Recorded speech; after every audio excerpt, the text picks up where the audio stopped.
Camino. Let's go.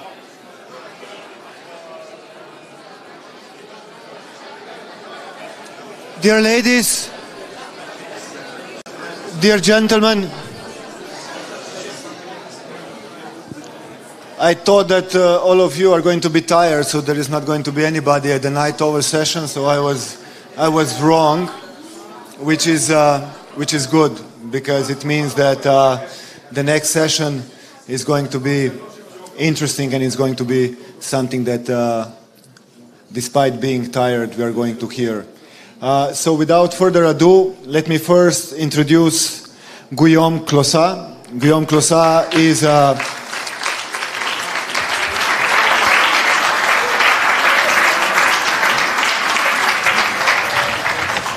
Guillaume Clossat is a French thinker, writer.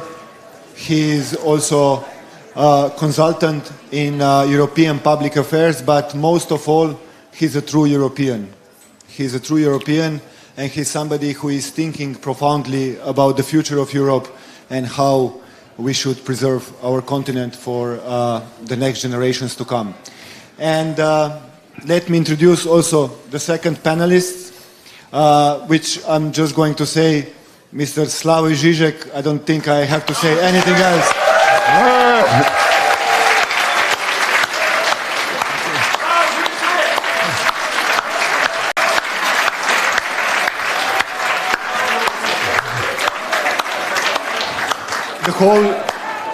The whole experience is going to go like this. First, Slavoj is going to have a little presentation, a little speech about... For 40 minutes. For 40 minutes. Little. This is the shortest that we could get him speak. And then he's going to have a conversation together with Guillaume Clossat on the important things. So, Slavoj, the floor is yours. I begin. You ready? Are you ready? As they say in German, when the Nazis attack, ich bin immer einsatzbereit. You know, if you know. Okay, so let's go. It's time to go. Savoy. I hope you got my introductory joke. When you applauded, I applauded. No, you know what's the joke. Did you notice this beautiful difference between Nazism and Stalinism? In Nazism, when Hitler speaks, the public applauds and the leader just accepts the applause. In Stalinism, the leader stands up and joins the applause. So I have chosen my side, sorry. Okay, now I really don't want to be too long. I'm sorry if some of you know the stuff I will be talking around. It will be very elementary, using the old stuff, but I think it's I'm very close to you gave it to me yesterday, wonderful small book, Fierté Européenne, European Pride. And yes, I agree with this. As a leftist, I'm getting tired of the old mantra of opposing Eurocentrism. What bothers many across the entire political spectrum, from very secret police to liquidate the traitors who are disturbing. Russian interference. Sorry? Russian interferences. There are no interferences or what, there is only enemy action, but okay, that's...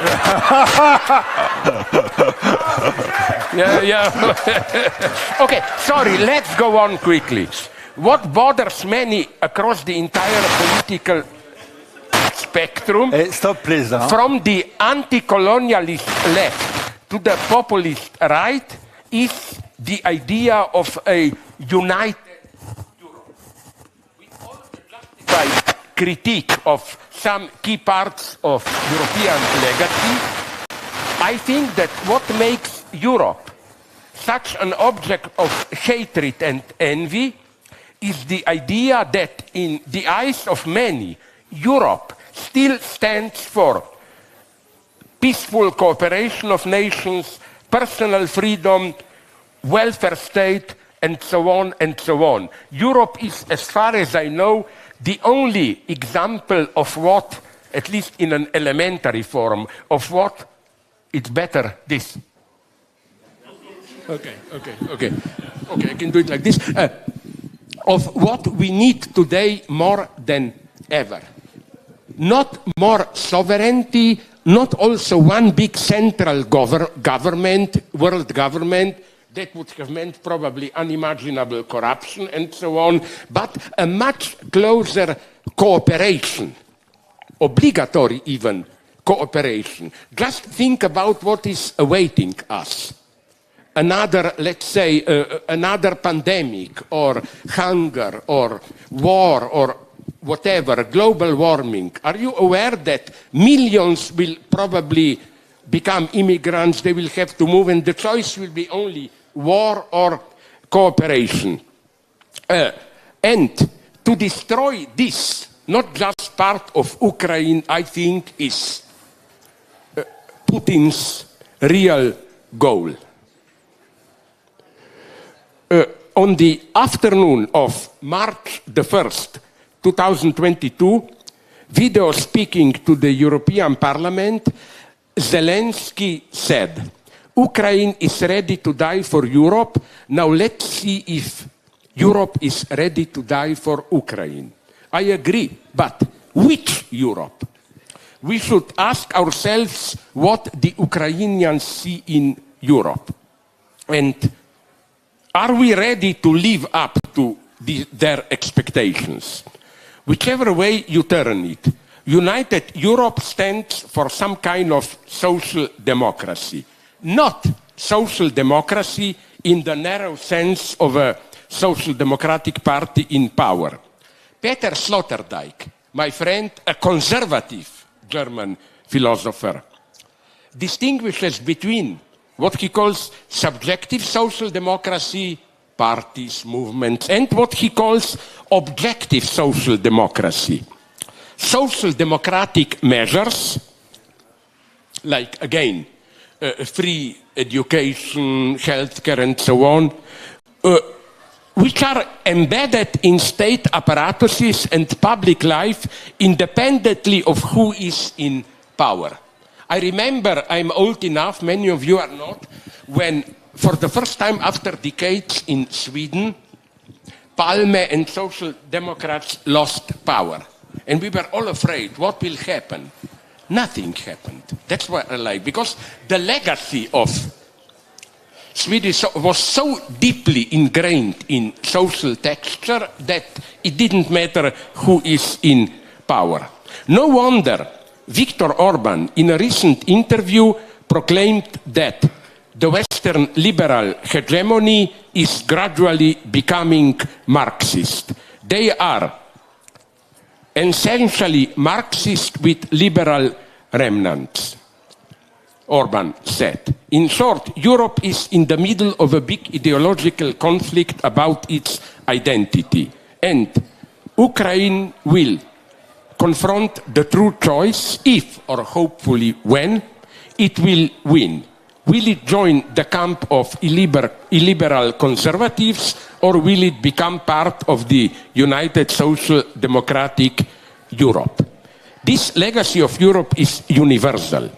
If we just defend Europe, we already speak the language of Alexander Dugin, who, as you know, opposes Russian truth to European truth.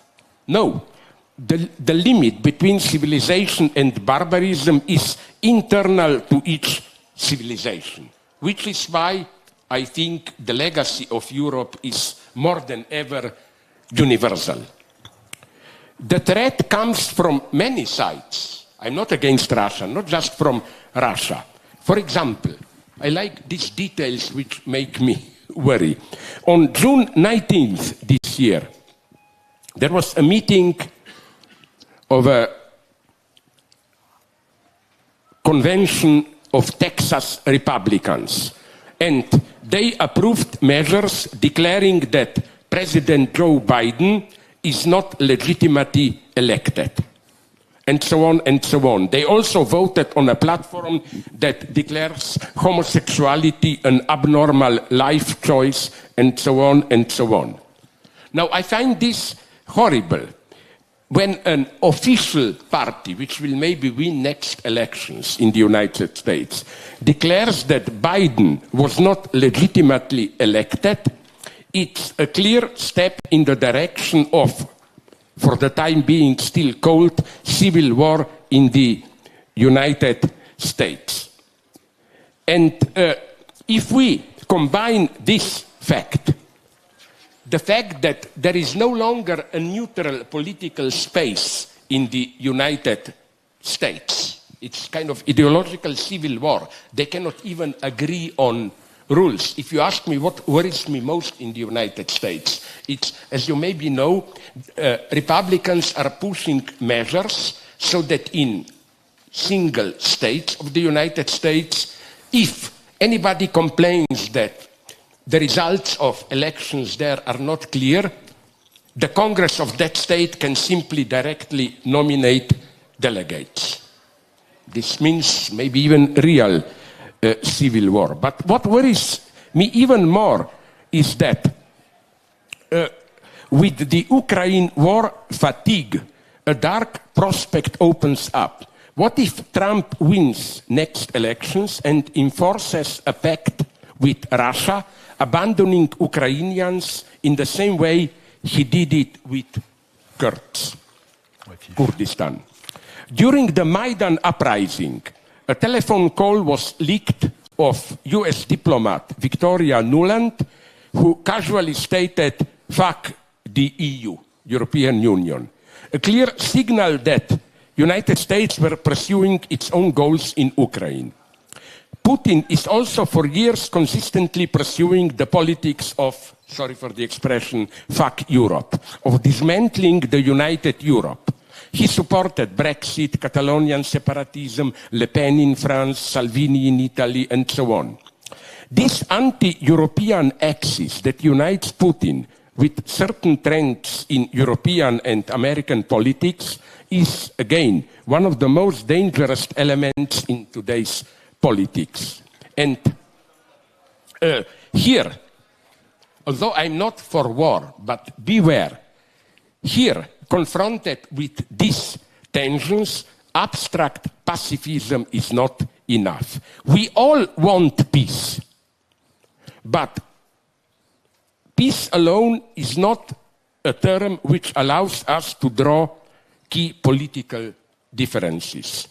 Occupiers always sincerely want peace in the territory they hold. Germany, for example, when it occupied France in 1940-44, they definitely wanted peace there. Peace means they do it. Israel definitely wants peace on the occupied West Bank, and Russia is in a mission for peace in Ukraine. In a way, they are sincere. Yes, peace means for them, we occupy it all. So, what should we fight for? Here, I want to, now comes a little bit of very simple philosophy. Here, I want to recall the title of today's meeting. Power of rules, rules of power. Which rules? The space of ideology or of customs that regulate our daily interactions is ambiguous and inconsistent. There are prohibitions we are expected to violate, but discreetly, not in public. And the obverse, there are freedoms that are given to us on condition that we don't use them. We are given a free choice if we make the right choice. Are you aware to what extent our daily life is penetrated, regulated by such unwritten rules? For example, I don't know how it is in other parts of Europe, but here in Slovenia, let's say I invite you to dinner. And let's say, which is unfortunately not true, that I have much more money than you. If I invite you, of course. Yeah, it is clear that I will pay for dinner. But do you remember how things are here? Nonetheless, you are expected, when the bill arrives, you are expected to say, no, let me contribute a little bit, let's share it, and so on. We all know that I will pay. In my evil, I often do this to friends just to shock them. I say, okay, you pay if you want, and then it's a... But you know what I want to say here? This is a beautiful example of everyday politeness. How you offer something, and of course it's a fake offer. And I want to tell you a story. Okay, you will stop me if I improvise a little bit, if I go too long. One of true heroes of mine is a friend of mine who served the Yugoslav army in, like me, 75, 76. And after 2 weeks of initial training, there was a big ceremony where you had to sign the oath. And when he approached the officer with the big book, his name, he asked the officer, is this obligatory or not? The officer told him no. Of course not. It's free for you to sign it or not. Then my friend said, then I will not sign it. Then the officer said, then you will be arrested. So the friend said, so what is it? And then my friend got a wonderful document because the officer was stupid. This was the compromise. The officer wrote him an official letter claiming, I order you to freely sign this document. But this is not just a joke. This is how ideology functions. Another trick here. Every diplomat knows this. We know which is my favorite saying about diplomats. When a diplomat says yes, he means maybe. When he says maybe, he means no. And now comes the beautiful paradox. When he says no, he's not a good diplomat. But these are our daily lives. We have prohibitions. Be careful, you know. When I take power, I'm already making a list for Gulag, but that's another... Yeah. Sorry, seriously. Look, let me give you another popular example of how unwritten rules work. Imagine, my favorite, you are the Central Committee of Soviet Party, 35, I'm Stalin. I give a speech, you applause, then somebody stands up and criticizes me. It's madness, he will disappear the next day. But then another guy stands up and says to the first guy who criticized me, but are you crazy? Don't you know that in our country we don't do this? It's forbidden to criticize Stalin. He will disappear even faster. You see the paradox. It was prohibited to criticize Stalin, but it was prohibited to announce publicly these prohibitions themselves. So what's my message to you? I'm not losing my track here. It's that the, let's call it ethical substance, the substance of our interactions, of our daily exchanges, are not just written explicit rules, but you always have a higher level of rules which tell you how to obey rules, which rules you are even expected to secretly violate, which rules you are,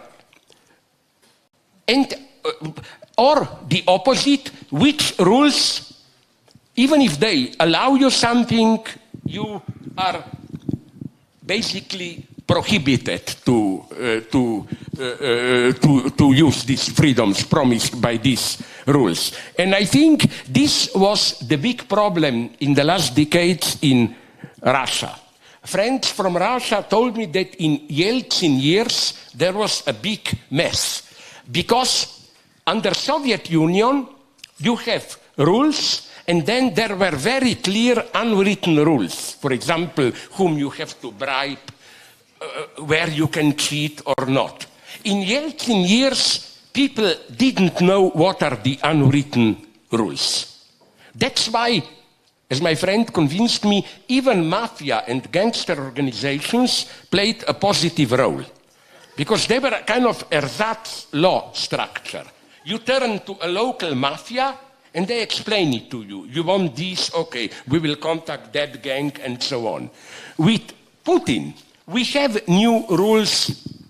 They are clear now, even almost as oppressive, if not more, than under the Soviet Union. But I think that now we have new rules, but I think that in international politics, we have not yet reached that stage. Back in the 90s, in Yeltsin years, a silent pact was regulating the relationship between Western great powers and Russia. Western states treated Russia as a great power on condition that Russia didn't effectively act as one. That was the silent rule. And under Putin, this silent rule was violated, and now we don't know where we are. That's one problem. The second problem, connected with this one, also concerns the fate of unwritten rules in our so-called developed Western countries. Remember Donald Trump. He more or less stuck to explicit legal regulations, but he tended to ignore the unwritten silent pacts which determine how we should practice these rules. That was one thing, you know, that was for me so interesting and horrible about Trump. It's not so much that he violated explicit rules, but with every rule comes certain manners, silent rules, how you do this, how you do that. He violated all that. Another thing, everybody knows this, not only with Trump, but with so-called alternative right, new conservatives, is that, and I find this very sad, it's that when I was young, leftists like to speak with obscene terms, making obscene signs, using F-word and so on, like we are the subversive one, while those in power played the game of dignity, politeness. Did you notice that today it's almost the opposite? The alt-right is getting more and more explicitly obscene. I don't want to lose your time here. Just two, very briefly, examples. One is at one public meeting, Trump imitated, because he was listening to her tape, an FBI agent who was, he taped this, making love with her partner and imitated her orgasm. Or there are other similar examples of open, direct obscenity. This was unimaginable 30, 40 years ago. What's the problem here? I think that in his interpretation of the fall of East European communism, Jürgen Habermas, who was at least close to an official philosopher of European Union, accepted the fact that the existing liberal democratic order is the best one possible, and that while we should strive to make it more just, we should not challenge its basic premises. I think that, so Habermas, understood Central and East European revolutions in the sense of getting rid of communism as something that was just rectifying or catching up with the West. He called them nachholende Revolution, catch-up revolution. The aim being of them was for Habermas to establish in Eastern Europe what the West already had. I'm sorry, and this is, I think, the challenge for Europe today, I'm a little bit more pessimist. I think that also in Western Europe, from Gilets jaunes, yellow vests in France, the protest in Spain, and other similar protests, we have some kind of dissatisfaction precisely with the standard multi-party liberal democratic system, we have some kind of discontent which it is not possible to translate into institutions or public space of political establishment. You know, when there were the last elections won by Tony Blair, I remember I was there in England 2 weeks before the elections, and there was a big, almost referendum, 10,000 people voting, who is the most unpopular person in the United Kingdom. Tony Blair won. 2 weeks afterwards, he won the elections. This is horrible for me. This means there is a gap, like yellow vests in France. It was not possible to translate their discontent into political forum. So now, today, if you allow me again a little bit more philosophy, but it's crucial, I think that the paradox today is best expressed by the shock of some of my friends. A year and a half ago, you remember, the 6th of January, the crowd penetrates the Capitol. My friends, leftists, naive leftists, were telling me, this is wonderful, people breaking into the seat of power and so on. Just we should have been doing this. The wrong people are doing this. That's our reality today. Let's face it. The alt-right, alternative right, is consciously, even some of them, is speaking the language and even acting like the old radical left. And they are conscious of this link. Steve Bannon, the big Trump supporter, calls himself a Leninist. He said, my ideas are what the leftists were doing 20 years ago, and so on. So why cannot we, let's call it the civilized, social democratic mainstream, why cannot we counteract? It's not that we are too passive. There is something deeper here. For me, the saddest lesson of the experience of pandemic is how our societies, and that was the difference between West and East. That's why from China to India, in all those countries, it was much easier for them to deal with the pandemic, because they still could rely on public rituals of mourning, trauer. Today, our reaction was private disclosures on Facebooks and so on, impossibility of collective mourning. Here, I want to introduce another category that I hope you will like. It's for me a crucial category to understand where we are today, developed by my good friend, Austrian philosopher Robert Faller, interpassivity. This doesn't mean the other acts for me, but that the other is passive for me. And this is not for me a form of alienation. It's very precious. And a simple example. I visited, there are some parts of Europe, like in south of Peloponnese, where they still have what they call weepers. Women that you pay to cry for you. I don't think this is alienation. I think this is something wonderful. In a human sense, it doesn't mean hypocrisy. It means when your beloved dies, you are in such a deep shock that you cannot perform the ritual, so you pay another to cry for you. Now you will say, of course, the extreme case here are Tibetan prayer mills, you know. You write a prayer on a piece of paper, you turn it around, and you are praying in this way, even if you think about nasty sexual sins or whatever. Now you will say, yeah, this goes for primitive countries. Ha ha. What is the greatest contribution of American culture in 20th century to world civilization? I think seriously, it is something that is called canned laughter. You know what is this? Laughter included into the soundtrack. And I find this something wonderful. At least I fall for it. In the evening, I return home. I'm too tired even to laugh. I put on some stupid series, and I watch tired.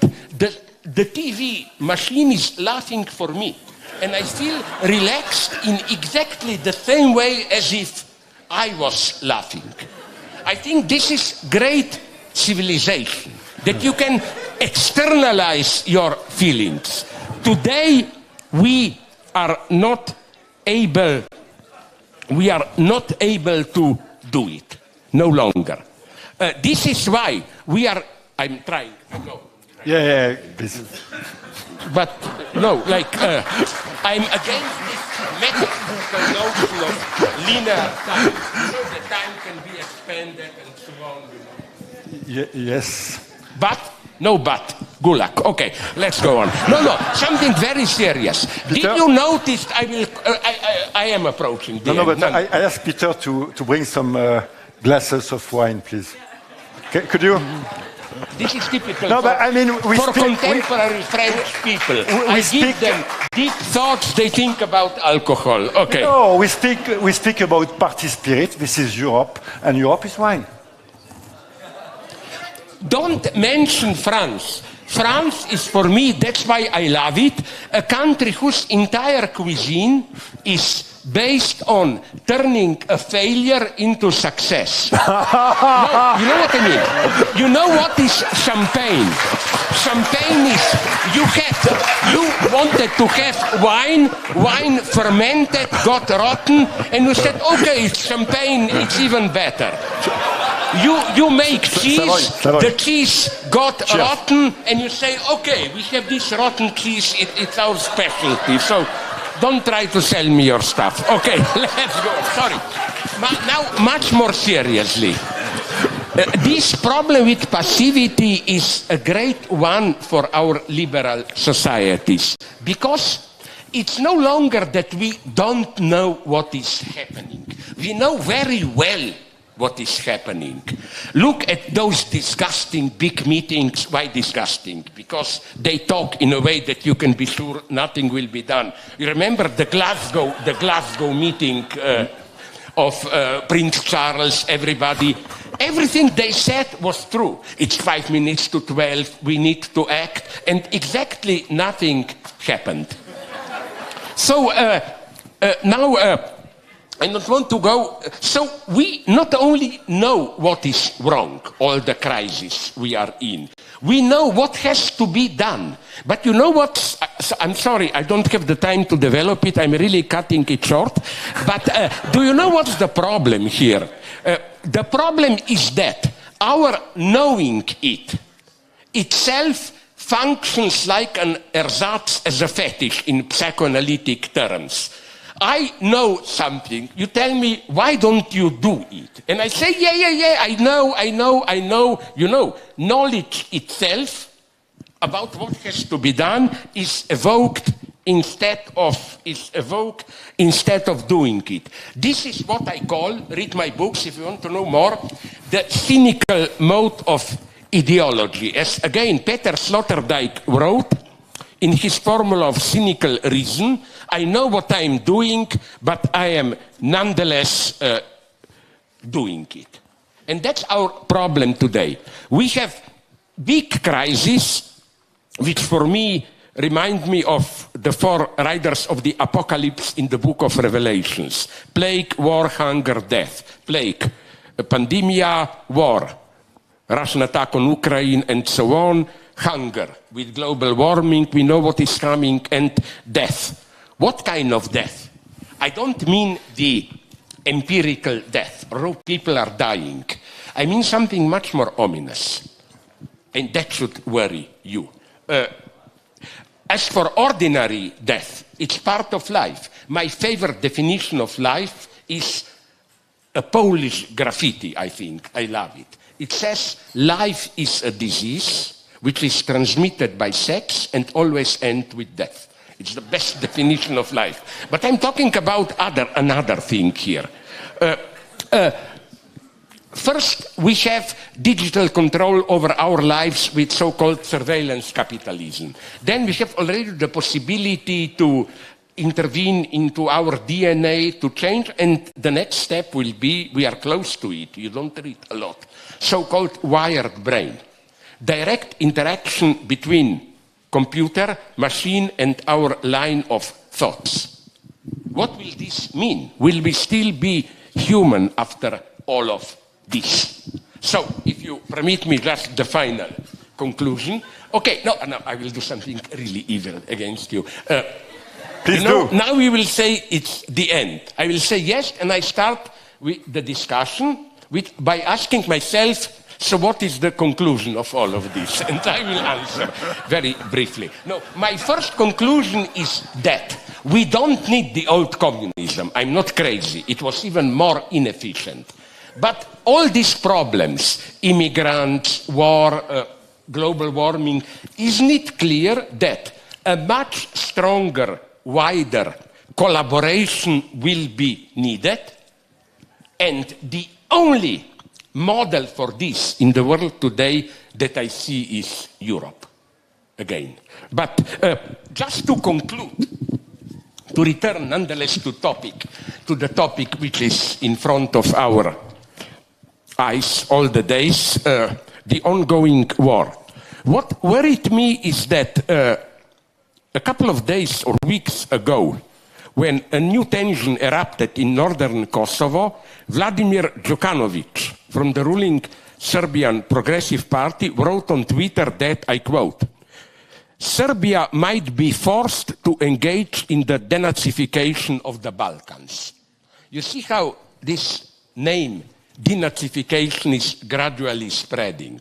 First to Ukraine, now not just to Kosovo, to Balkans, which means Bosnia included, and so on and so on.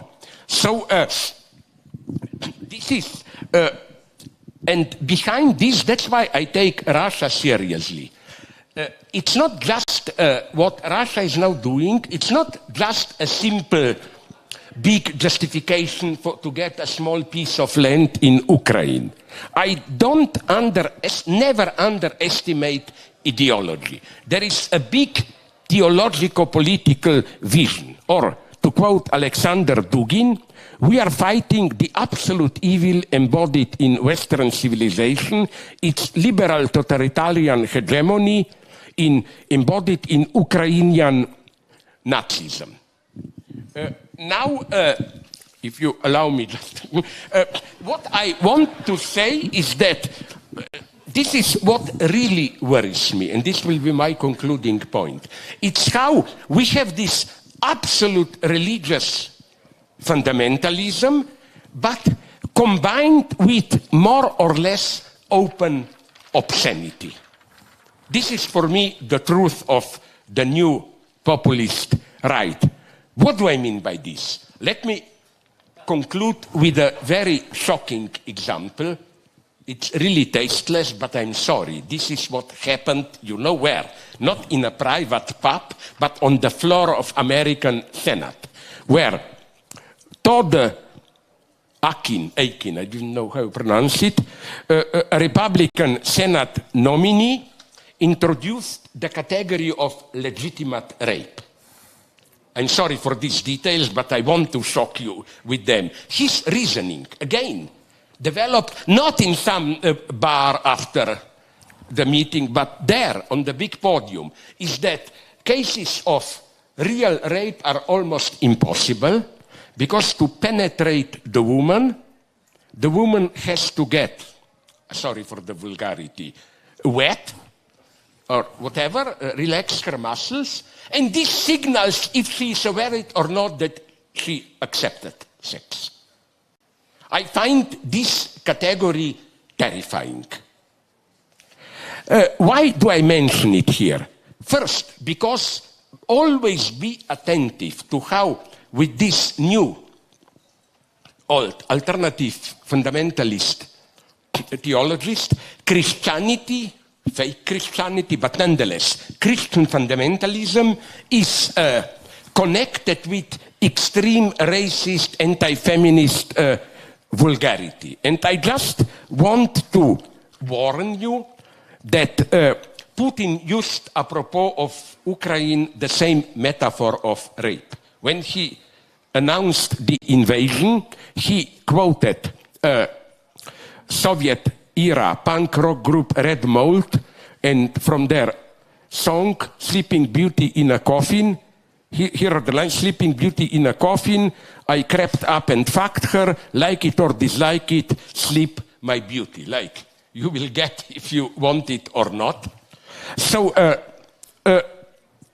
such male chauvinist obscenities are the not even so hidden truth of the proponents today, unfortunately, of populist Christian values. So my point is that what Putin and that Serb delegate, member of parliament, are talking is precisely what we can call the legitimate rape of a country. But this is not all. Just really the conclusion. This is not all about, we should say, about Putin. You know, I know friends who know friends who know friends who at the end know the right people. And from them I learned that what is Putin now doing is very interesting. He doesn't have only Dugin and these theological conservative advisors. He mobilized a Marxist group which provides to him elements for how to justify Russian politics in the eyes of Africans, Latino Americans, and so on. The idea is that to play the card against Western colonization, the idea is Western liberalism is the true totalitarianism, and they go to the end. I read a wonderful text by a Russian journalist who said we were reading Orwell in a wrong way. The target of Orwell is Western liberalism, not Stalinism, and so on. So the idea is that Russia is decolonizing all the world by breaking Western hegemony and by allowing each country to enjoy full sovereignty based on their own distinct identity, traditions, and values. Now, what this means, we know.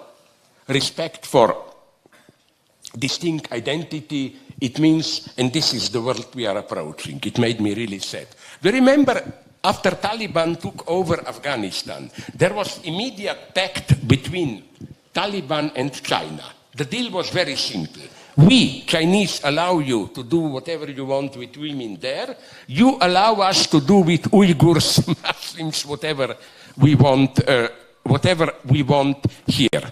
But what I want to say is that this image of decolonization is not really a leftist one.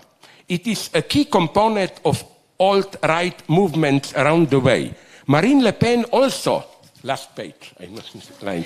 Marine Le Pen also presents herself as the protector of ordinary working people against the big international corporations, which promote multiculturalism and sexual depravity to undermine national identities, and so on and so on. So we have, it's interesting to read today's alt-right. They like to begin almost like Marxist. Class struggle, we protect ordinary people, and so on. And then, of course, you end up with racism and so on. Remember here, this is for me not an argument against socialism. Remember that Hitler's party was called National Socialist Germans Workers' Party. So things are here much more problematic, but Putin at least makes it clear. Did you read, concluding thoughts really, did you read Putin's speech 2 days before invasion, on 21st of February, where he mocked Ukrainians destroying Lenin's statues? And he says, literally, you Ukrainians, you say you want to decommunize your country. And he said, perfect, we totally agree with you, but you are not radical enough. Wait for us and we will really decommunize you. And as a leftist, that's why I support Ukraine totally. Because remember something. How can leftists fall for this bullshit? If you support Ukraine, you support NATO militarism. Don't you remember in his speech on the 21st of February, Putin mentioned only one name critically. You remember whom? Lenin. He said, Ukraine is Lenin's invention. And we can say many things critical about Lenin, but here he was radical enough.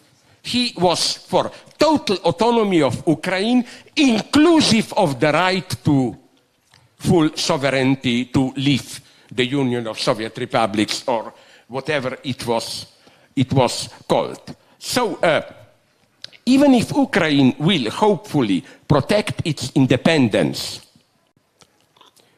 I think their eventual victory will be their moment of truth.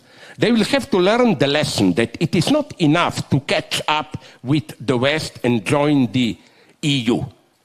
West itself is in a deep crisis. There is a deep discontent in Western liberal democracies. Not only illiberal authoritarianism, but also this inability of liberal democracy to function properly. And last sentence, seriously, that's why I think don't be patronizing towards Ukrainians. It's not, yes, they are a little bit crazy, but we should support them so that they will join us. No, it's not only that they need us, our help. We need them. In the sense that they are a unique chance for us, Europe, to awaken from this dogmatic slumber, sleep of inactivity. We really got too passive. We need a mobilization, not primarily in the military sense, but these times of comfortable liberal hedonism are over. We will have crises, immigrants, food crisis, we don't know what. And the easy time is over. That's the lesson we have to learn from Ukraine. It's not enough to help Ukraine. Europe itself will have to reinvent itself, and here again, Ukraine plays an extremely positive role. Because again, they are in some sense more European than many of us in daily life ourselves. We say, yeah, Europe is great, but we are lost in total non-engagement, talking about things, doing nothing, and so on. And it's like our conscience speaking. I'm not idealizing Ukrainians. If you want, in the debate, I can tell you 20 things. I have a list what they were doing wrong. But nonetheless, they see in us, when they claim they fight for Europe, something that we ourselves lost in our pragmatism, which is horrible pragmatism, like the logic even of some leftists is, okay, we should be for peace, let's not give arms to Ukraine, because if we do this, we may pay 10% more for electricity or whatever. It's an extremely egotist approach on which Putin counts. So I think that Ukraine should serve us to become aware of, my God, we know we are corrupted, sleepy, and so on, but what do they see in us? Let's try to live up to what poor Ukraine, with all its problems, oligarchs, corruption, sees in us, Europe. That's why, again, Ukraine is a chance for all of us, for a stronger, more cooperative Europe. Thank you very much.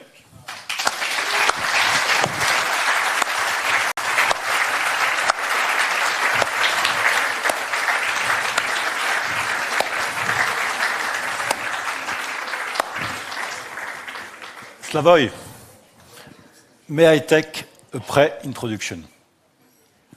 After my talk, you want to do the introduction? No, a pre-introduction. Okay. Just to say a word. Earlier today, I met a civil servant. And I knew the guy. We signed a paper 1 or 2 years ago. In fact, I did not know the guy when we signed the paper, and it was not you. It was a diplomat. And in this paper, we said we need to organize as Europeans in order to fight autocracy. We mean Russia and China. But also forces in the West. Yes. This guy is a Slovenian diplomat. He was in charge of many topics in the ministry, and he told me the day I signed this paper, I see Tanya, and maybe she knows who is about. The day I signed this paper, I lost my mission, I lost my job. And I was in a corridor in the minister, and I met only 5 persons a week. Nobody wanted to speak to me. Now he has a very important job, and he has 5 persons every hour in his office. And just to remember that, he told me it's not Tian Sha who said to people not to come to my office or to ask, or who ask to take my mission. It's the people who thought that this would please Tian Sha. And this is the way, step by step, Putin in Russia developed this autocratic process which changed Russian society. When I see this room, and when I think 1 year before, I see people who are living with a party spirit, and some of you drinking wine. I'm not sure this would have been possible 1 year ago, because I did not see anybody doing that. But I do mean the European spirit is fighting against these facilities. Sorry, by European state you mean EU? European spirit, not European state. And we can speak about the European state a bit later. But this European spirit is fighting against these facilities to accept, to neglect people, to put people aside. It's laughing as you were laughing. It's smiling. It's having wine. This is the party spirit. And this is deeply Europe. And we are Europe because we have a party spirit since the Renaissance. And this is ourselves. And this is what I wanted to share as a pre-introduction. But now, let me come back to what you have said. And finally, if I have to sum up in 2 words what you have said at the end of your speech, it is thank you, Zelensky. Thank you, Zelensky, because last March, in the European Parliament, you have said what no European leader, and we should ask why, is capable of saying. Europe, or more exactly the EU, is a new civilization. Is a new civilization which privileges equality, which privileges dignity, which privileges respect, which privileges spirit against power. And we, Ukrainians, are the protection of this civilization. And civilization for decades, and for reasons that we can understand, was a forbidden word in Europe. Because civilization was attached to colonization, to Shoah, to many things. But you like Sloterdijk, and Sloterdijk is explaining to us that we are in a war of narrative, and the war of narrative is a war of civilization. So we need to rehabilitate the word civilization and to give him the meaning we want to give, which is a civilization which replaces war, intermittent war, by perpetual peace. This is the Kant project, which replaces force by law, which replaces unlimited power by dignity of the human being.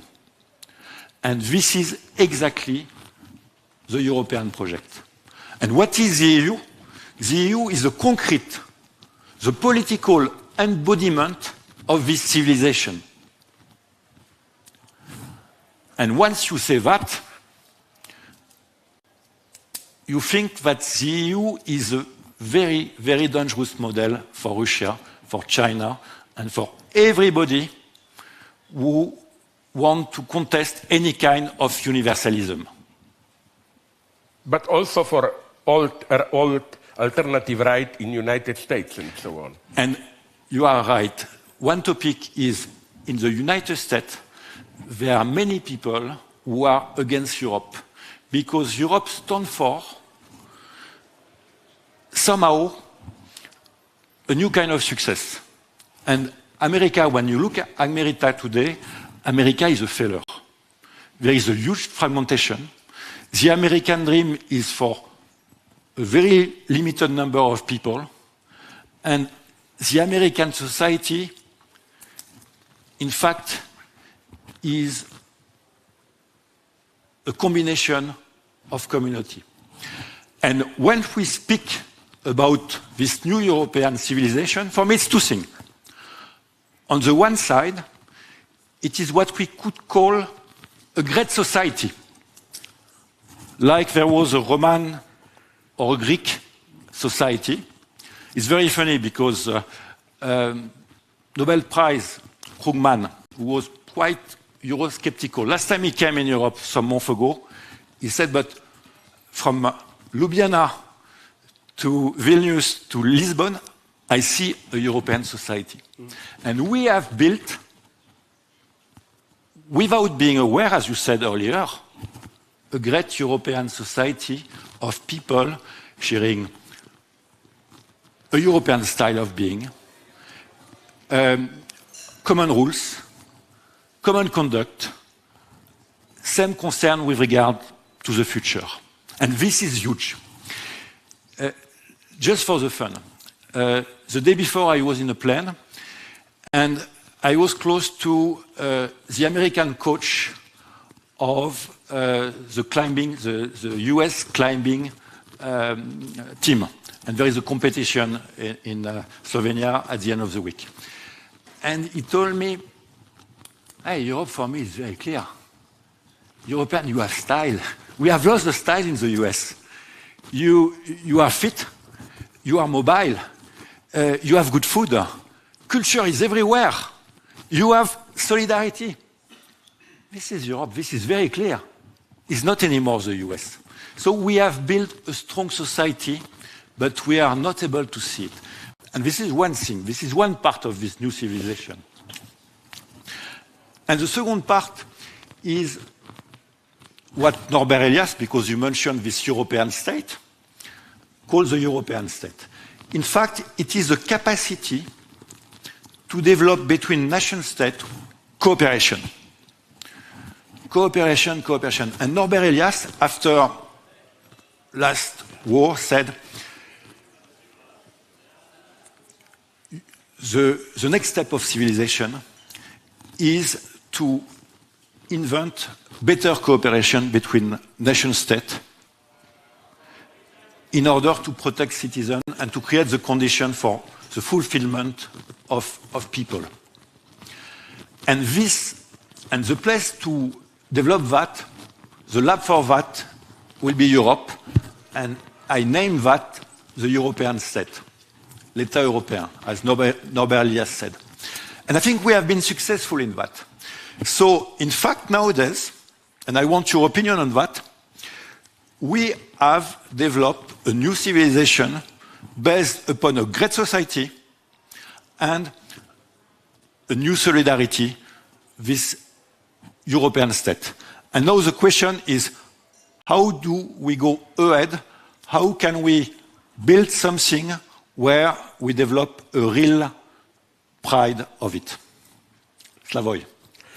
You disagree? Sorry? Do you disagree? No, I say I always agree in principle, but. But yeah, so it was No. a way to. It's very important what you say. Let me just add. It's just between the two of us, or are we Stalinist, which I am, which means why allow people to speak when we are better than them to speak for their interests? Or... It's a good question. It's a good question. But should we answer to it or not yet? I would like to get some reaction, but let me say one thing. It will come. Yeah. I especially liked, I don't know, did you do this consciously or not, that you emphasized civilization, because in typical, much darker European way, this is the traditional German view. You find it in young Thomas Mann, who was much more to the right than later, claiming French are civilization, which means polite manners, rules, but without depth, and Germans are Kultur, the deepest culture. I'm for civilization.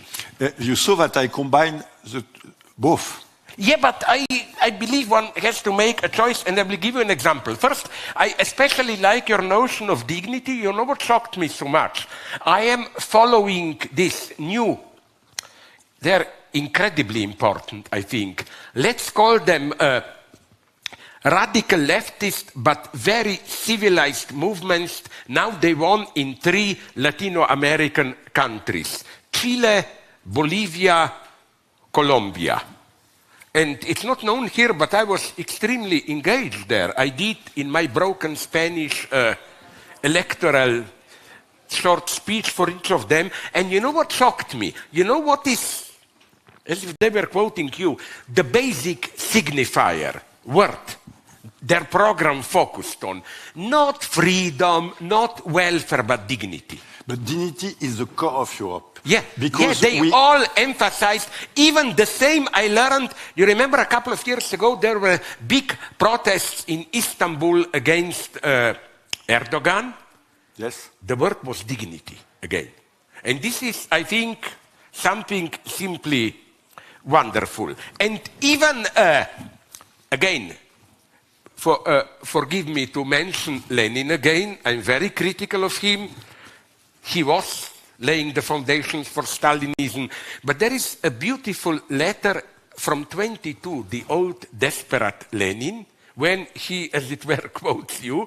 He says, let's not dream about socialism. It's nonsense to say about. He said, all we can do is to bring into, he says this in 22, to bring to Russia as much as possible of Western civilization. He uses this term. Today, to say this, one would be immediately accused of neocolonialism or whatever. So what I want to say is that by civilization, I mean precisely what I referred to as this complex texture of unwritten rules, everyday manners, and so on and so on.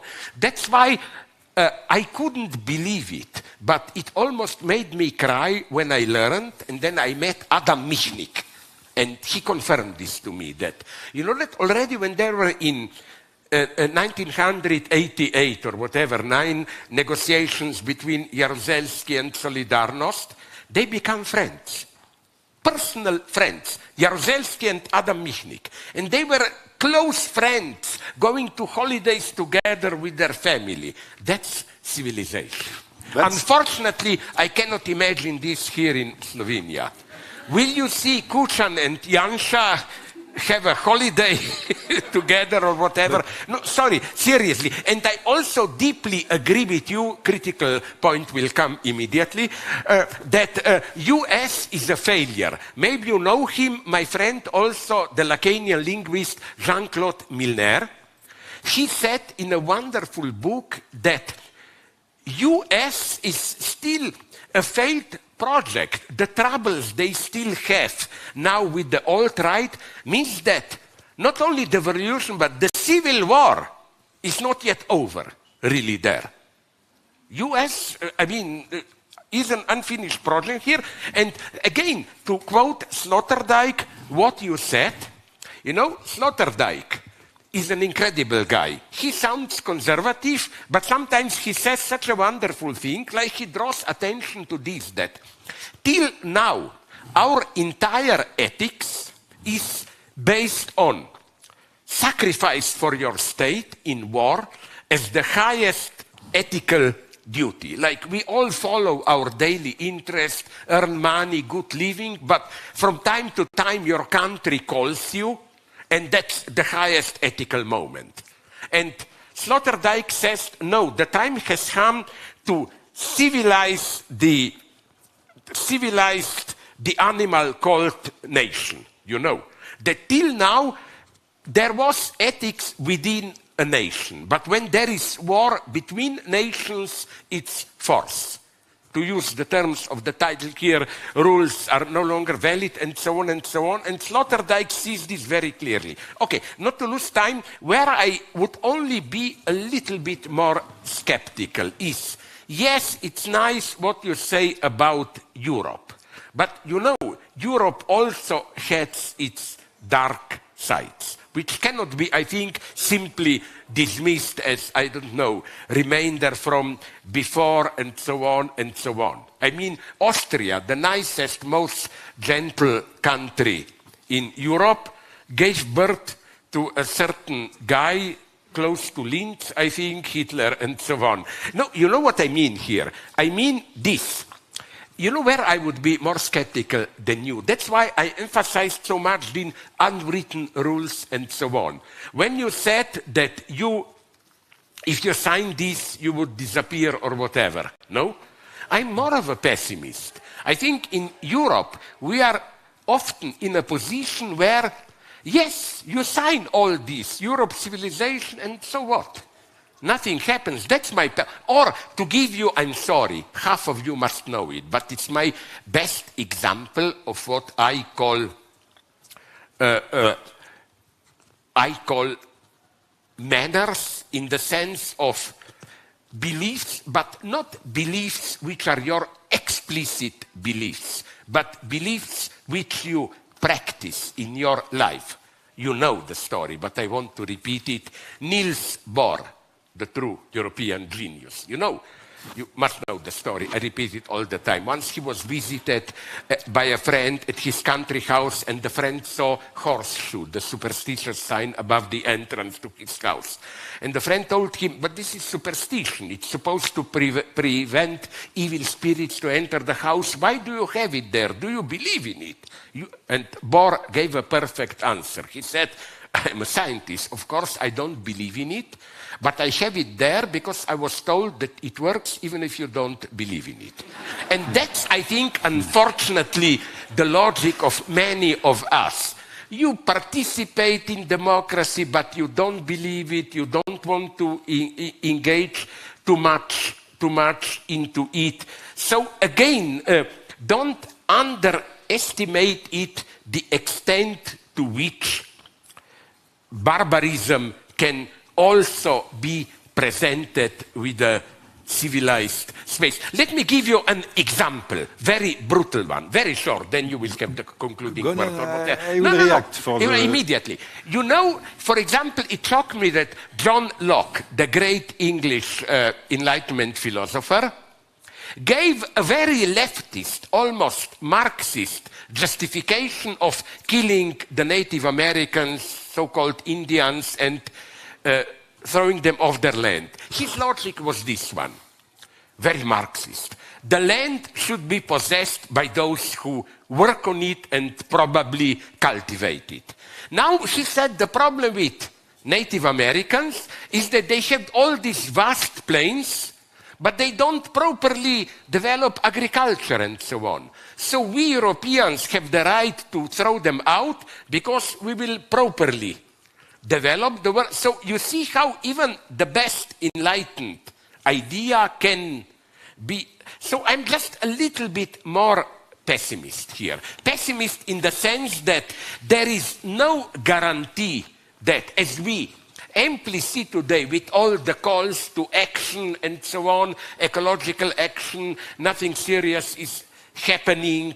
You know, I agree deeply with your idea of Europe, and the only conclusion I have is a very pessimist one. I'm sorry. Maybe we need more catastrophes to awaken us. Maybe we didn't suffer enough. I'm sorry. So, there will be a question later. I thought you wanted to... Let me a bit Marxist. Several reactions. First of all, something very important. If we look at Republican, because you like them very much, if we look at China, if we look at Russia, if we look at India today, we see that they are rewriting the story and the history. Yeah. In Europe, and maybe this is a positive touch, we have a critical distance of the history. And this is very important. We have a critical thinking. And I would say more. We have 27 critical thinking because we are discussing all the time of the right version of the story. And this is very important because somehow it's a protection. One challenge.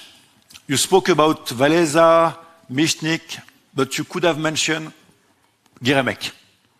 I know. No, sorry, I wanted to, not Michnik Wałęsa, but also Michnik and Jaruzelski. And Jaruzelski and the relationship. But what is really interesting, because many people say Poland is like Hungary, etc. No, Poland is not like Hungary. It will be back a liberal country. I have no doubt about that. But what was very important with Giermek, who was also a founder of Solidarność, and who was Minister of Foreign Affairs, member of European Parliament, is his capacity, wherever he was in Europe, to say this village, this family, they have a European history. And he was capable to connect a village, to connect a family European-wide, and to tell a wider story. And this is very important because if we are able to do that, we will be able to be through European and we will be able to build all together a positive future. Second reaction about what you have said and about people. You don't know, but I fought for the organization of this conference on the future of Europe. And in order to organize it and to convince decision makers that this was required, we launched a massive consultation of 48 million Europeans. We Europeans, we called it. And we asked one question to these people: what should we do? What would you do if you were in charge of the future of Europe? And what was very interesting is, first of all, people all over Europe, in the 27 countries, in 25 languages, answer massively. And second, everywhere in Europe, they answer more or less the same thing. We want a sustainable development, we want democracy, and we want to participate more and more. We want a stronger social dimension with health. We want to regulate the tech company and the huge multinational, and we want education. And this was from Vilnius to Lisbon, passing that Vassave to Paris. So that is very interesting. And there was this conference on the future of Europe. Nobody spoke about it. But there were 1,000 people sorted. And which is very interesting is 95% of the people sorted did not know anything about Europe, but they accepted to participate to this exercise for 1 year. Spontaneously, they wanted to try to be European citizens. To be honest, they did not like at all. You were a member of the parliament at that time, I think, European Parliament at that time, Tanya. To be completely honest, they did not like so much politicians who with they interfere, but they developed a common understanding of the European challenge, and all of them said we need a European civic education, we need to involve all citizens in the future of Europe, and we need to complement parliamentary democracy by citizen democracy. And I think this exercise and the behavior of citizens is really interesting, and it gives somehow a signal of optimism. Third remark, and I conclude. I do agree. We have been too much money kind, Jean Monnet kind. Europe has been something which has been too long a technocratic project. It needs to become more a political project. But what does it mean? It does mean that we need to reinvite Machiavelli in the game. And that we need not to wait for the US, China, and the other, but we have to do as Machiavelli suggested. We need to take the lead in order to implement the new order of things we want. And this is leadership, and this is politics. And I think this is a European challenge, and it requires one thing, leadership. But leadership not only for political leaders, leadership for each of us. If I can find a formula, I maybe would say each citizen must behave as a political leader, and each political leader must think as a citizen. It sounds nice, again. But you are going to disagree. No, where is the but? Totally, but where is the but? My God, I'm supposed to be the crazy... Sorry, I should do that. Am I so crazy? I'm supposed to be the crazy philosopher, but I'm much more... Brutal realist is not the right term here. Let me give you this example. It will sound... First, I deeply agree with what you said about rewriting of history. You know who is my model here? Do you know this story? It's a wonderful moment. In 1953, where there were in Geneva... I don't remember. Sorry? I don't remember. I do, even if I was not there, because a collective memory speaks towards me, through me. Okay, but seriously, Chu Enlai was there to finish the negotiations about peace in Korea. And he was asked by a French journalist, what do you think about French Revolution? You know what Chu Enlai's answer was? It's too early to say.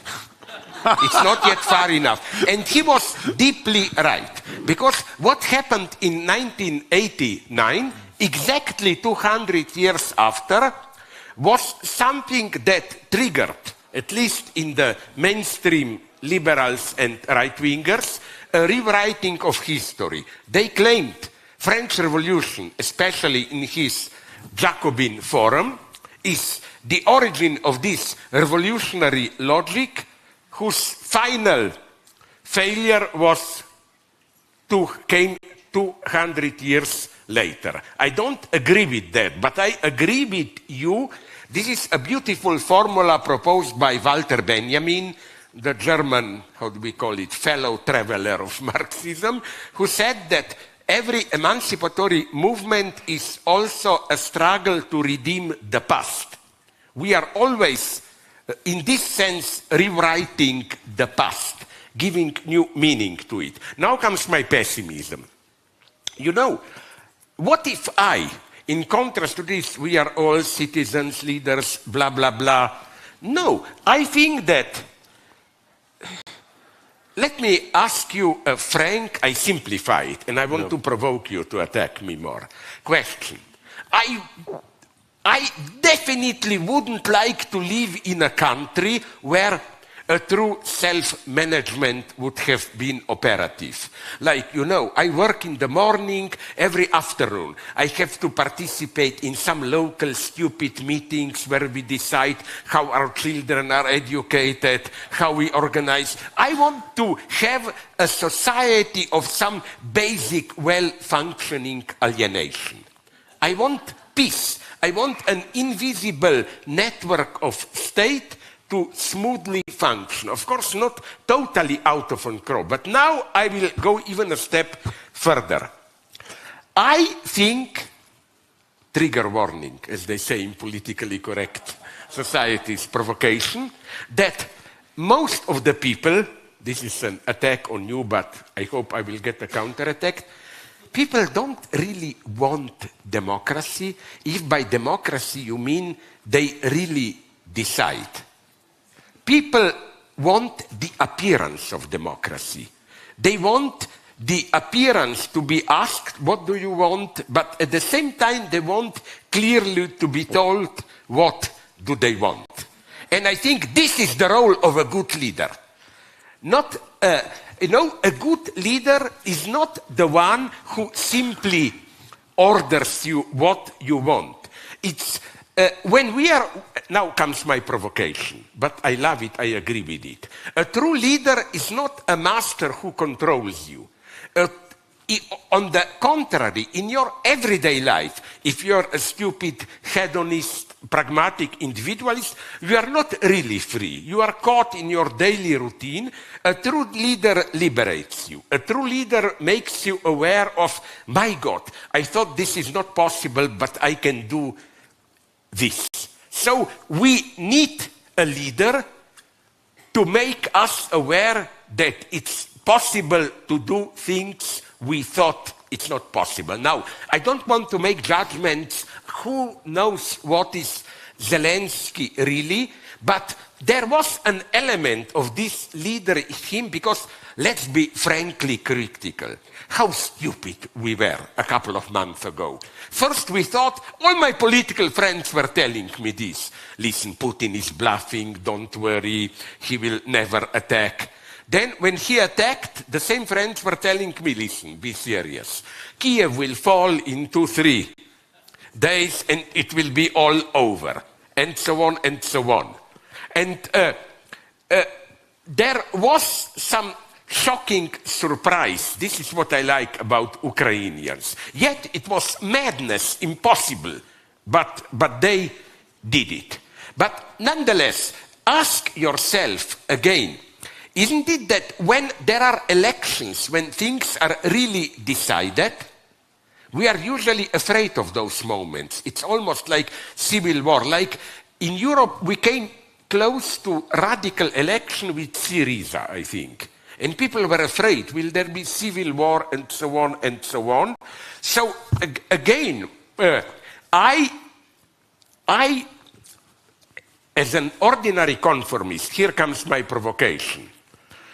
I don't want to lose my time thinking too much about a society. I want some basic assurance that, of course, that those in power are somehow controlled, but I don't want to know too much.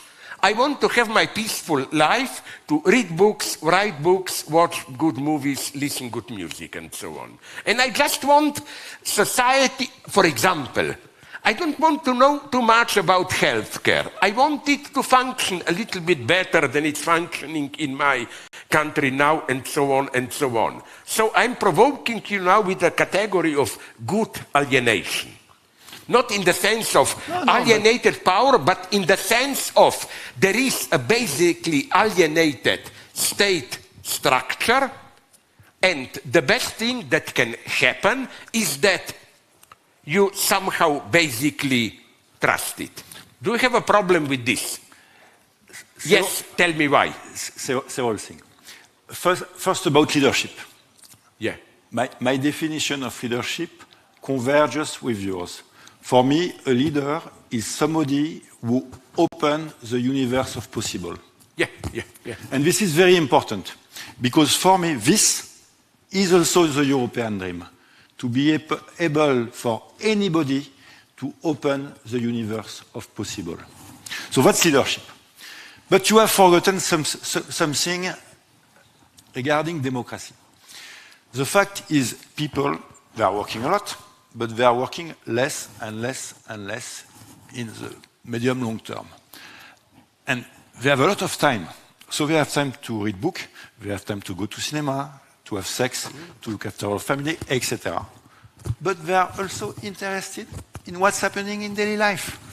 And politics and democracy is part. And they want, I do agree, they want to participate. And they want to be included. And they don't want to be excluded. So the role of politics and of politicians is to find the way to involve them. What I have said exactly is we need traditional democracy, parliamentary democracy. But we need to complement it because we are in a time in which citizens have time to contribute, to participate. So we need to find the balance. This is my position, and I think this is very European.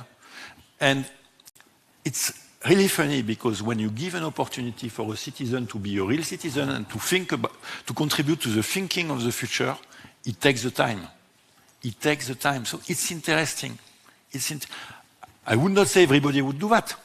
I would not say if you do it once in your life, you are going to do it again. But it's an experience of universality. Okay, sorry, it's the same line, just if you can. Okay, where would you locate here Gilets jaunes, yellow vests? There you got the real voice of the people, and it was a mixture of leftist proposals, racist proposals, and so on. There the people spoke, and it was a big mess. Okay, but because it was in France, no? So what? You think France is a big mess? No, but I mean, in my country, because we are a very presidential regime, we have not the real culture of listening to the people. It's a really top-down country for decades and decades and decades.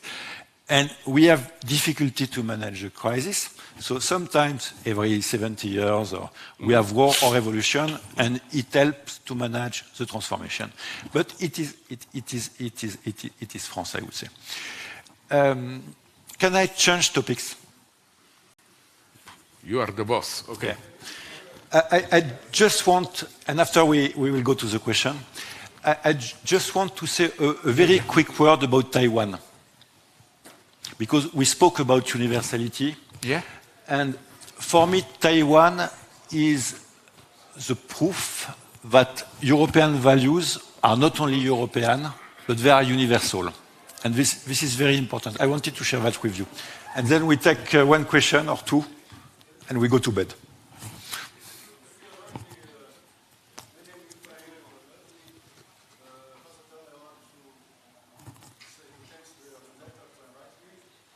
We can't listen to you at all. My God. Micro. Blah, blah. Does this work? Or, no, because I would be ready to give it to you. Like, can you give him a microphone? Thank you. Is coming. Thank you. I just repeat, my name is Ibrahim, and I repeat what I said before, that I say thanks to the organizer to invite me, and also I congratulate you for this brilliant and lively intervention, and we have a cocktail of good ideas and also bad ideas. So I just want to tell my contribution, what I can do. I just want to tell you that the situation are very serious in this moment. There is no joke now. We have to decide what we want in this world. As we want to collapse or we want to survive.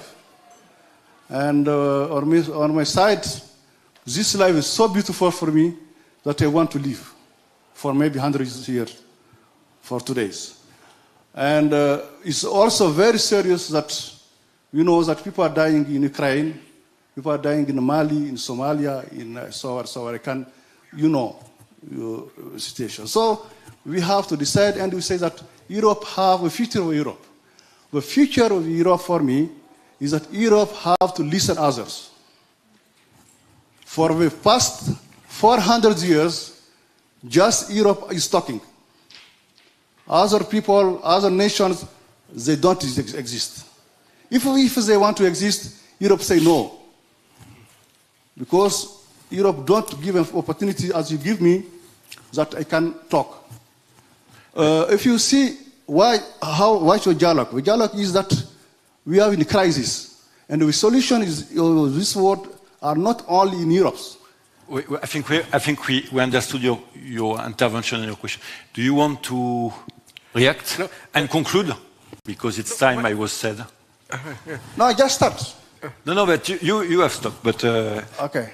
Oh, no, sorry, I would like to go. I'm so sorry. I know people are dying here, I mean, of tiredness, that we don't have time. But, you know, my point would have been here, I'm so sorry we don't have time to develop it, that I don't think there is a necessary contradiction between what the good part of Europe stands for and this, let's call it, emancipation of those excluded by Europe. The first thing I noted is that, I try to be very brief, although I could go on for hours, take the French Revolution. For me, you know which was the crucial moment of the French Revolution? Haiti. Without Haiti, French Revolution would have been a limited European moment. You know what happened in Haiti? People, black people, slaves, rebelled on behalf of European ideals, but they didn't simply imitate European ideas. They gave them a specific twist, and it's incredible what, in some sense, Haitian people not only found their voice, but in finding their voice, they were, in some sense, more European than we were in Europe. The bad guy there, as you probably know, was Napoleon. All my glory to Jacobins, who immediately recognized Haiti. Not to send Louverture, he was, I think, already, I don't know why he didn't come to Paris, others. Then Napoleon, as we know, sent the army, and a miracle happened there. Do you know what happened? When the French army was approaching Haiti black rebels, they heard some wild singing, and they thought, this must be some stupid black tribal songs. When they came nearer, you know what they heard? La Marseillaise. And all the glory to Polish soldiers mobilized by Napoleon, even with the worst anti-white blacks, they are honored even today. Because they said, wait a minute, we are here on the wrong side. And they changed side, they went to the blacks. So what I am saying is that another danger that I see. I agree with you deeply. Find blacks, everybody, find your own voice. But do you know that this also can be profoundly manipulated? You know what they shocked me when I was young, I'm old enough, I followed in detail apartheid and the struggle against apartheid and British colonization in India. Do you know that in apartheid, the politics of apartheid, it was of course a lie, but it was also apartheid in the sense, for example, a friend brought me a brochure from apartheid, white South Africa, where they said, we cannot simply introduce equality. All the black tribes will lose their authentic voice and so on. We should keep the difference. And to the end, apartheid people wanted blacks to retain their own culture. Mandela never, that was his greatness, subscribed to this. He was always a universalist. The same in India. Do you know that the British, when they colonized India, they not only they did not try to Europeanize the Indians, they even reprinted, massively propagated.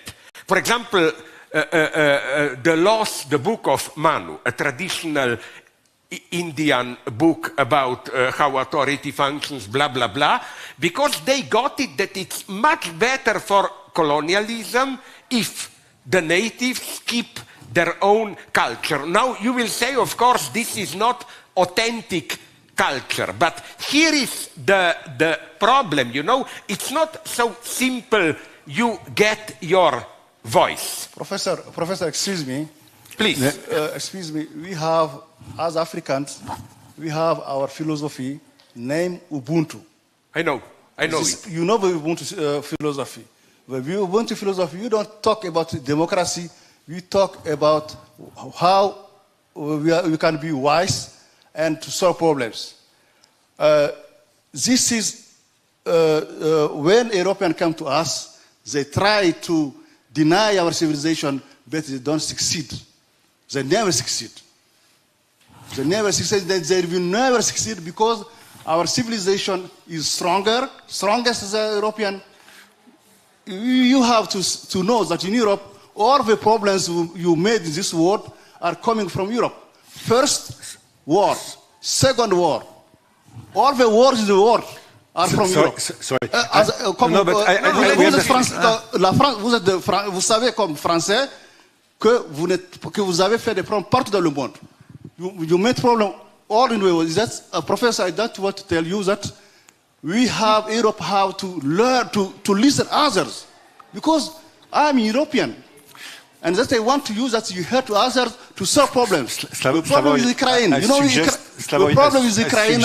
Sorry. Okay, I can give back. Let him. I can give back the microphone, and I think that I succeed to tell you that I want to say something, and I succeed to tell you that Europe have to learn and talk with others, dialogue with others countries. It's very important, because if you want to solve the problems in the world, in Ukraine, in Mali, in Somalia, we have to sit down and say that something went wrong. Okay, but I think, sorry. Thank you. You told it several times, so I think we understood your point. Yeah, okay. We do agree. The discussion we had earlier is Europe made mistake and we draw lessons. We have to listen and we have to go and develop teaching. But I think Europe is doing this work, and I'm not sure everywhere in the world it is the same thing. So I think now it's time to conclude. Do you want to say a last word? Guy. Okay. Just one comment, because it was a long discussion. Yeah. What Europe is bringing or could bring to the world. And there was hypothesis we can bring civilization and we are special and we are developed. I think we should play for power of rules, not civilizing, because you was mentioning, Professor Žižek, many times, habits and so on. There is a fantastic book of Norbert Elias, Civilizing Process and History of Manners. And if you look into this book carefully, you will see how thin is what we are talking about. He describes France, Germany, England, manners until 19th, 20th century and how people behaved. So it's much better to play on rules than on civilizing process. Yeah, but what Norbert Elias is saying is we need to civilize relationship within nation, and this go with the power of rules. So you see, Elias himself is connecting civilization and giving a new meaning of civilization. So the question is what we put behind civilization. So I think we do agree. No, I'm so sorry because you are weak people. I am you know how Stalin defined the Bolshevik? We are made of special stuff and so on. I could go on for 3 hours now. You are weak, ordinary people. But just to say what I wanted to say with these rules. You know, I think rules are, my God, again, I try to emphasize this. Rules are never simply rules. They, for example, one example from my own past here. I knew 2 people in Slovene Central Committee who were young, maybe stupid, because they sincerely believed in our self-management socialism. They lost their job. You know why? Because they sincerely believed in self-management. So what I'm saying is that, my God, so the only example that I know where they try to impose rules is political correctness. And it's but then you get Texas Republican Party, which says I don't accept elections because I don't accept rules. No, first they are not saying this. What they are saying is Biden broke the rules. And it's much more tragic because they simply have no shared background. They don't speak the same language. But again, I'm so sad we don't have time to prolong that debate about Europe, civilization, and so on and so on. I think, I cannot prove it now, I think that in the same way I agree with you that we shouldn't idealize Europe. Europe, nonetheless, remember that people tend to, that would be maybe my scapegoat against you. You know that in 15th century or later, slavery almost disappeared. And then capitalism, modernity, gave a new impetus to slavery. On the other hand, I'm skeptical just towards all civilizations. Why? For example, Taliban undoubtedly there, the original, at least part of the original Afghani national voice was expressed. And you get Taliban in Afghanistan and so on and so on. So I just think that this will be a provocation, you will not agree, that even when we criticize Europe and Eurocentrism, are you aware that most of the logic of the arguments is European, is taken from European Enlightenment? You will not agree, but because I think that what is nonetheless unique in Europe is that it's a civilization which includes a radical doubt about itself. Like all manners, like Descartes for me is a great figure. Not only was he the first feminist, but he, you know what he says in his meditations? He says, when I was young, I followed my manners and I thought manners of foreigners are stupid. But then I asked myself, what is in the eyes of foreigners, my manners are stupid. That's Europe. And I doubt, I would like to be proven wrong, I doubt if other civilizations have such a strong self-doubt included. I'm so sorry we don't have time and you are already in this half-hypnotic state. So that if I were to be more a magician, I would tell you, fall asleep, and then each of you put into my pocket 1,000 euros and so on, but we cannot do it. So if I'm right... No, you are not, but okay, let's go on. Yeah? The last word is I doubt, hence I'm European. And we conclude.